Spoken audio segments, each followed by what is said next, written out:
گرمی سے حفاظت کی تدابیر. فرمان آخری نبی صلی اللہ علیہ وسلم جب سخت گرمی ہوتی ہے تو بندہ کہتا ہے لا الہ الا اللہ، آج بڑی گرمی ہے، اللہم اجرنی من حر جہنم، یعنی اے اللہ مجھے جہنم کی گرمی سے پناہ دے. اللہ پاک دوزخ سے فرماتا ہے میرا بندہ مجھ سے تیری گرمی سے پناہ مانگ رہا ہے اور میں تجھے گواہ بناتا ہوں کہ میں نے اسے تیری گرمی سے پناہ دی. یہ عاشقان رسول آج کل واقعی گرمی کی شدت کی لہر آ گئی ہے، لو چل رہی ہے.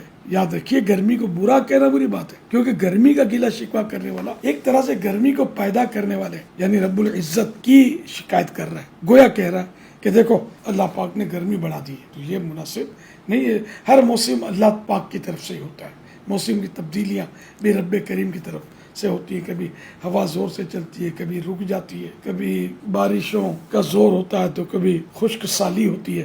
تو ہر حال میں ہمیں محتاط گفتگو کرنی ہے. اللہ پاک ہمیں دنیا کی شدید گرمی اور قبر و آخرت اور قیامت کی گرمی سے اپنے حفظ و امان میں رکھے. اس دنیاوی گرمی سے جبکہ اس کی شدت بڑھ جائے خاص کر اپنے بال بچوں کی حفاظت کرنی چاہیے اور ان کے لیے احتیاطی تدابیر بھی اختیار کرنی چاہیے. جب گرمی کی شدت ہو تو بلا ضرور سخت دھوپ میں نکلنے سے بچیے. مسجد میں باجماعت نماز تو ضرور ادا کرنی ہے. نماز ظہر ادا کرنے کے لیے خاص کر جاتے ہوئے چھتری وغیرہ لے لیجیے یا سر پر گیلا تولیہ رکھ لیجیے. پیاس کی شدت ہو یا نہ ہو دن میں کم از کم 12 سے 15 گلاس پانی پینا چاہیے.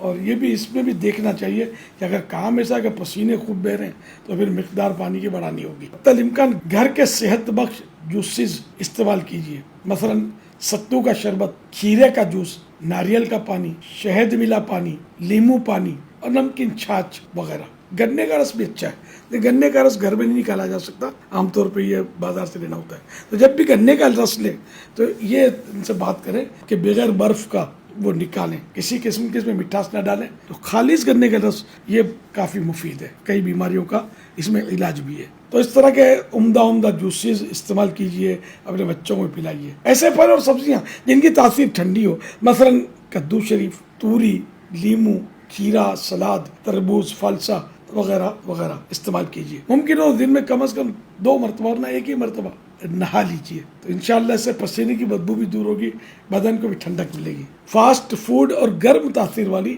غذاؤں سے پرہیز کیجیے، مثلا پیزا، برگر، سموسے، رول، شوارما، کباب، ابلے ہوئے انڈے، کافی وغیرہ سے ویسے ہی بچنا چاہیے. اور چائے بھی اتنی مفید نہیں ہے، تو جتنا ہو سکے ان سے بچنا ہی مفید ہے. اور اس موسم میں خصوصاً گرمی کی شدت ہو تو زیادہ احتیاط کی جائے. آخر مرض ہے کہ دنیا کی گرمی کی شدت کے وقت میدان قیامت کی کڑی دھوپ اور نہ ختم ہونے والی پیاس کو یاد کر کے ہر قسم کے گناہوں سے توبہ کرنی ہے اور ہمیشہ کے لیے گناہوں سے بچ کر زندگی بسر کرنی ہے.